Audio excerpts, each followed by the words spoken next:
Maybe you're a DM who wants to throw your players into a trial by fire.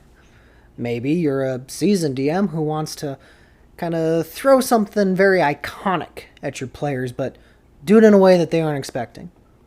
Well, whatever the case may be, today we're going to talk a little bit about one of the most iconic and influential monsters of Dungeons and Dragons. In fact, it's literally in the fucking name. Today we're going to be looking at dragons. The good, the bad, how we can make them just a little bit more of a menacing threat. So let's get started. Well, first off, I'm not going to sit here and try to go through the history of dragons, mainly because I myself have only been playing Dungeons & Dragons for about 6-7 years now. I've only been DMing the last 4 or 5. So to really, I really don't have any experience in things like how dragons acted in 3.5 or Pathfinder or 4th edition or 2nd edition. I grew up in the 5th edition era here. So I really can't go too much in depth into the history of dragons, but what I can say for a fact is just looking from stat sheet wise, 5th edition dragons, they are something that can be absolutely feared if done in the right way. Well, what do you mean by that, Rambler? Well, what I mean by that is that the dragon's greatest strengths are 3 things. One is its monstrous hit points and AC. Dragons have very, very high AC and hit points for their level. Now, its second greatest strength is, of course, its breath weapon. And usually whenever we think about dragons, that's usually what we think about. We think about these expelling flame and poison and acid and just burning our party members or freezing them in the spot. But it's actually the third strength, combined with the second, that we truly get a fearsome monster. And that is the fact that probably for most of us and most of our parties, dragons are usually the very first thing that has a truly fearsome fly ability. Up till now, maybe you've thrown some creatures that can fly at your party, but I bet you most of them have had a fly speed of 30 feet, 40 feet. In other words, up till now, even if that creature could fly, they could never really use it to the greatest of their advantage, because even when they tried to fly, they were always within range of most of the things. Yet when we look at the dragon, we have to go simply as high as a young red dragon, a teenage red dragon, a CR10 dragon, and it has a fly speed of 80 feet.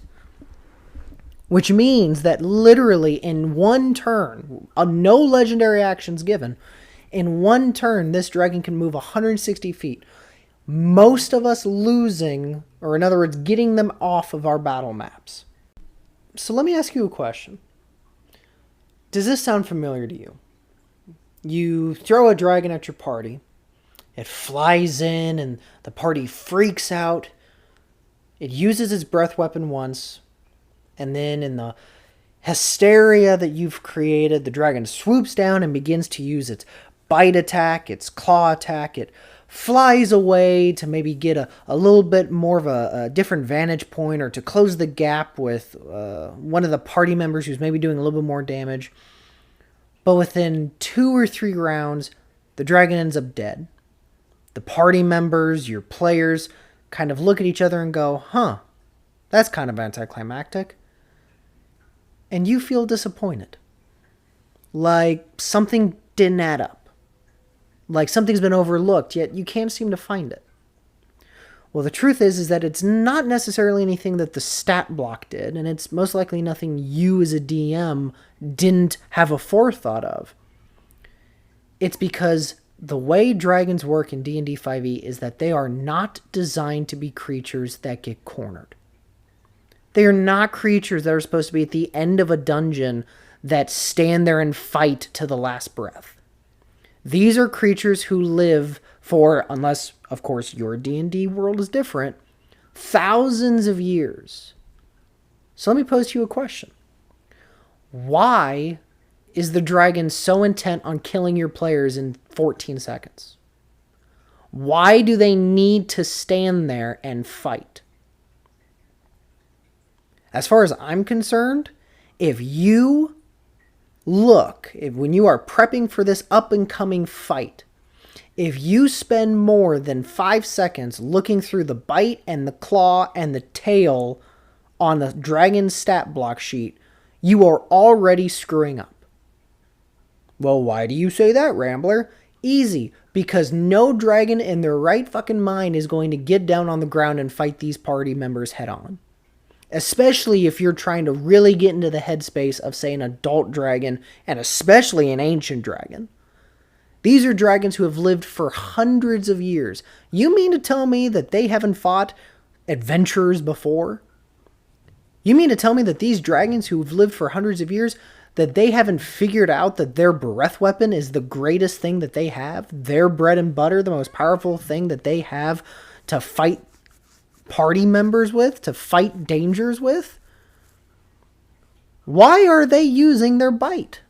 Why are they letting other enemies get so close as to needing to use their claw? So let me pose to you a question, or a different scenario. Let me offer you an alternative. When I first ran a dragon, it went very similar to the example that I gave. And I felt exactly how you felt. I felt disappointed. I felt slightly gypped. I felt like I had let my players down because this dragon, this thing that I'd been leading up to for a few sessions, just got taken down so easily, and I couldn't find where I went wrong.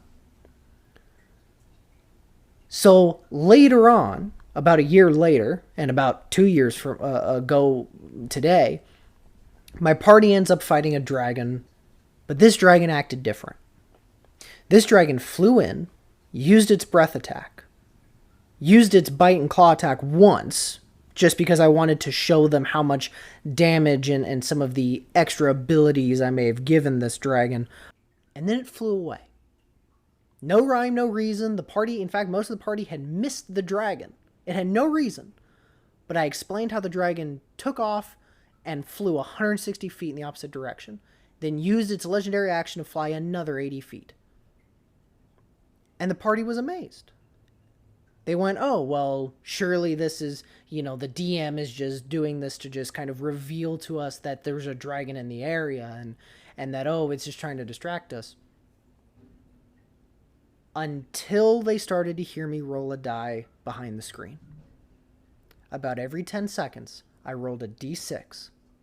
And as soon as I got its breath weapon attack, I described how that little blip on the horizon, how the dragon was coming back. It came down, it used its breath attack, and then it took off again. By the end of that session, no, they didn't kill the dragon, and no, they didn't stop the thing that was happening. But at the end of that session, my players were so flustered and so angry at all dragons and all things reptilian that they made a promise that every dragon they came across, they were going to slaughter in the most horrible means possible. And to this day, they both love and hate when dragons show up on my battle map. Because they are fully aware at this point that when they see dragons, they know that these dragons are going to attack in a way that they aren't used to, but is also something that is obtainable. And yes, once they learned how to pin the dragon down, they did kill it. So DMs, I highly, highly recommend, if you have not done this yet, please try using the greatest strengths that dragons have. Use that fly speed. Use that breath attack. Because I promise, by combining the two of them, by changing up this battle style, really, if you have an adult dragon of some kind in your campaign, that dragon has been around for hundreds of years. Why has it not learned that hit and run is the best way? Because you are now adding a whole new dynamic to combat. Now all of a sudden the players have to figure out a way to solve a brand new puzzle. Up till now, they've always known that, oh, we just have to fight the big bad and keep hitting it until it doesn't get back up. But what if the thing that they're trying to hit is far more mobile than they are? What if the thing that they're hitting isn't going to stand there and just keep getting hit? Add that depth to your combat, and I promise you, your players will love it. I promise you it will lead to far more iconic and memorable battles, and I promise it will make your dragons feel far more alive and far more powerful than almost any other creature that you can throw at them at the CRs that these monsters are at. I hope this is useful. I hope that this is beneficial. And I hope you have a good day. And I'll see y'all the next time.